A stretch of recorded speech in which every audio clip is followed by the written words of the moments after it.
Semua gelap di sana sini. Jakarta pagi ini. Get up, everybody.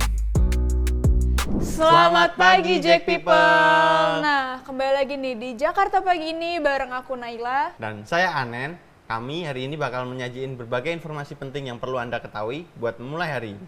Nah, dari pantauan langsung Gubernur Jakarta di pintu air Manggarai hingga 6 taman di Jakarta yang akan dibuka selama 24 jam nih Jack People. Bener banget nih Nay, dan ada juga langkah cepat dari Dinas Kesehatan DKI Jakarta dalam menangani korban-korban banjir nih.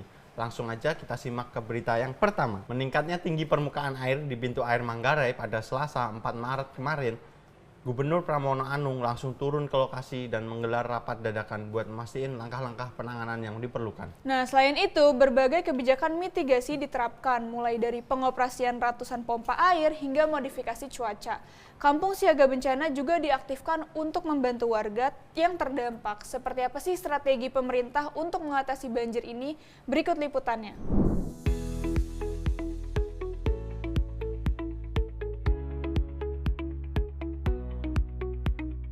Gubernur DKI Jakarta Pramono Anung melakukan pemantauan langsung di pintu air Manggarai, Jakarta Selatan pada Selasa sore. Melalui kesempatan tersebut, ia menggelar rapat mendadak dengan sejumlah pejabat terkait pemberitahuan status siaga 2 bagi Jakarta melalui peningkatan tinggi permukaan air di pintu air Manggarai yang mencapai 850 cm.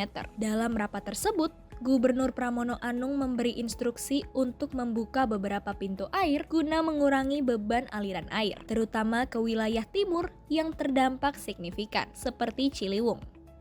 Sebanyak 500 pompa air di 200 titik juga akan diaktifkan secara maksimal guna mempercepat pembuangan air ke laut. Pram juga menegaskan, pemerintah tetap bertanggung jawab dalam mengatasi banjir dan tidak hanya fokus pada solusi jangka pendek, melainkan jangka menengah dan jangka panjang. Sebagai langkah mitigasi, pengerukan sungai, optimalisasi sodetan Ciliwung ke banjir Kanal Timur, serta penyesuaian pembangunan sumur resapan hingga kampung siaga bencana juga diaktifkan guna membantu warga terdampak. Gubernur Pramono Anung juga menyatakan siap melakukan koordinasi dengan gubernur, bupati, dan wali kota dari daerah sekitar Jakarta seperti Bekasi dan Tangerang Selatan guna mencari solusi bersama atas permasalahan banjir yang terus berulang.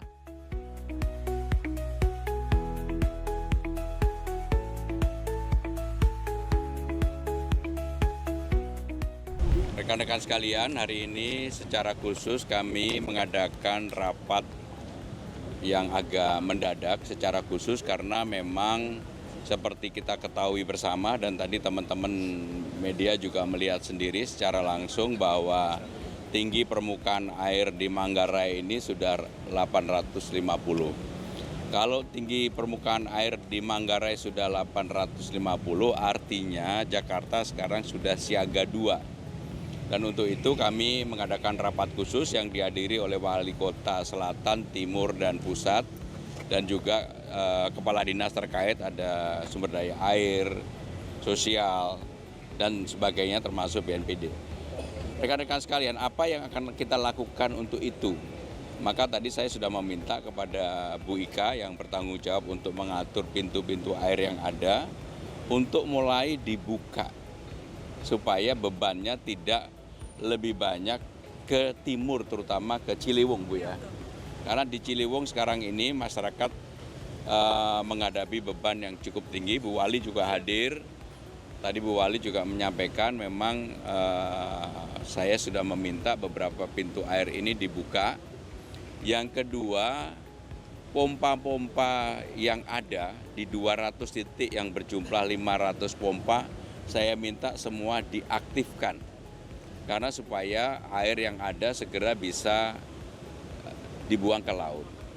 Saya juga meminta untuk modifikasi cuaca dilakukan, didorong untuk ke laut. Dan tadi sudah dilaporkan oleh BPPD bahwa akan dilakukan segera untuk modifikasi cuaca karena memang banjir yang terjadi di Jakarta sekarang ini boleh dikatakan mayoritas hampir 90% lebih adalah kiriman. Karena curah hujan di Jakarta sendiri cukup rendah masih. Jadi curah hujan akan menjadi tinggi, bebannya menjadi banjir kalau di atas 150. Nah, yang di atas 150 termasuk 180 bahkan ada yang 200, itu semuanya terjadi di atas. Tetapi kami tidak mau menyalahkan siapapun. Ini menjadi tanggung jawab pemerintah Jakarta untuk mengatasi itu. Dan tadi kita sudah memutuskan untuk kampung siaga bencana untuk diaktifkan. Kampung siaga bencana ini kerjasama antara pemerintah, masyarakat, swasta untuk membantu masyarakat yang terdampak.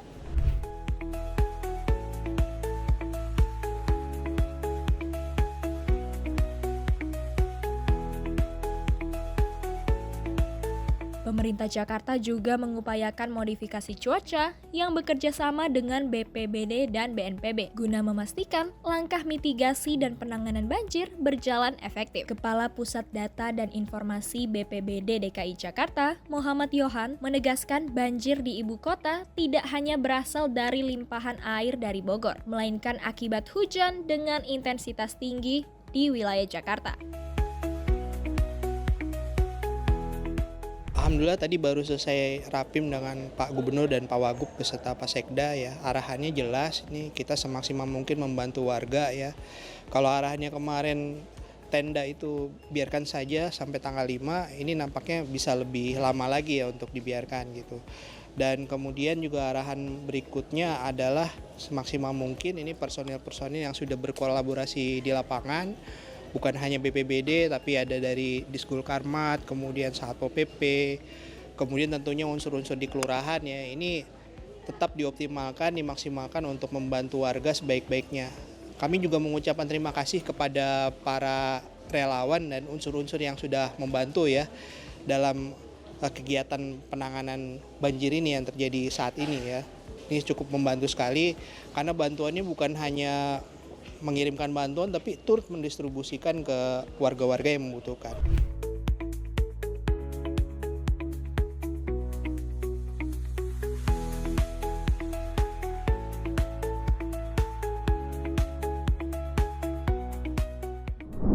Nah, semoga aja nih Nay, dengan dibukanya pintu-pintu air nih mampu buat mengurangi beban sungai-sungai tadi. Jadi banjir bisa cepat segera teratasi ya. Iya benar banget. Jadi yang sekarang terkena banjir cepat surut juga kan. Iya, Terus kalau pasti. ada banjir kiriman mereka nggak banjir lagi. Iya, biar semua merasa aman dan nyaman, apalagi di bulan puasa ini ya. Iya, masa puasa-puasa minum air banjir ya? Nah, yuk langsung aja nih Nen, kita lanjut ke berita selanjutnya. Iya.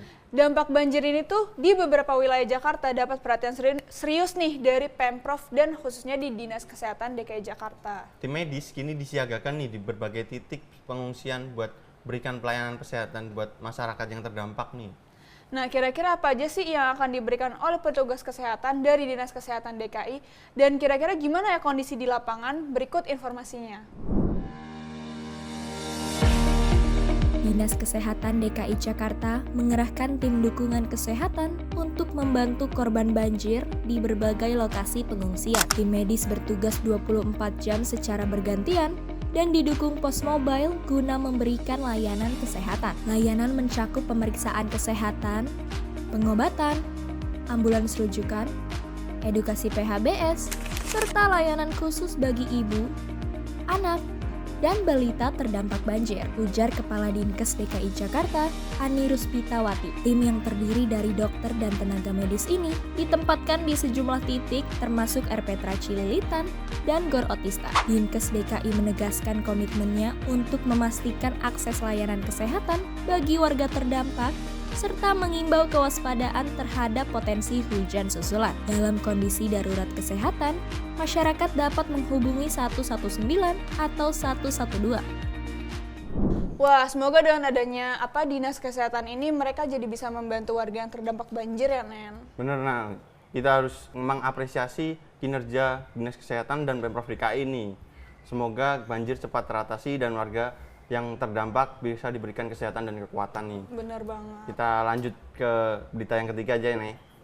Jakarta semakin ramah nih bagi warga yang ingin menikmati ruang terbuka hijau nih. Nah, 6 taman termasuk lapangan banteng dan Tebet Eco Park kini bisa diakses selama 24 jam nih, Jack People. Apa aja dan ada aturan apa yang harus ditaati oleh para pengunjung? Berikut laporan selengkapnya. Suku Dinas Pertamanan dan Hutan Kota Tamhut, Jakarta Pusat, akan mengoperasikan 6 taman selama 24 jam, termasuk Taman Lapangan Banteng. 5 taman lainnya adalah Taman Langsat, Taman Ayodhya, Tebet Eco Park, Taman Menteng, dan Taman Literasi Marta Tiahahu. Keputusan ini diambil karena taman-taman tersebut dianggap siap secara infrastruktur dan mudah diakses dengan transportasi publik. Untuk mendukung keamanan dan kenyamanan pengunjung, fasilitas seperti pencahayaan, CCTV, pos jaga 24 jam, toilet, dan juga petugas keamanan telah disiapkan. Masyarakat dihimbau untuk menjaga ketertiban, menggunakan fasilitas dengan bijak, dan segera melapor jika menemukan gangguan keamanan.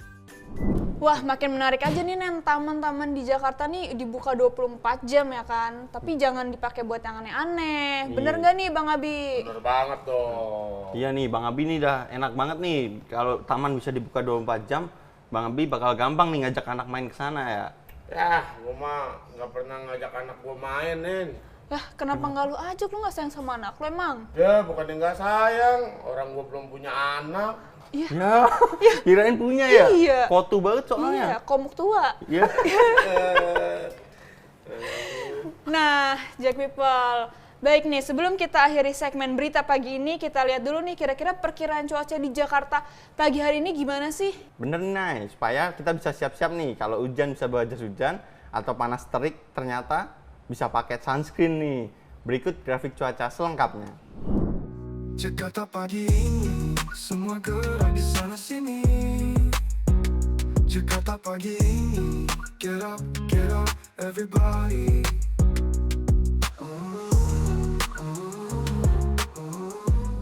Nah, itu dia rangkaian berita di Jakarta pagi ini beserta info cuaca pada hari ini. Semoga berita dan info cuaca tadi bermanfaat buat Jack People. Nah, saya Naila. Dan saya Anen bersama segenap kru yang bertugas pamit undur diri. Sampai jumpa di episode berikutnya. Hanya di Jakarta pagi ini. Jakarta menyala. Jakarta pagi ini, semua gerak di sana sini. Jakarta pagi ini, get up. Jakarta pagi ini, semua gerak di sana sini. Jakarta pagi ini, get up, everybody. Saksikan terus Jack News untuk update informasi terkini seputar Jakarta. Dari Jakarta untuk Indonesia. Dari Jakarta.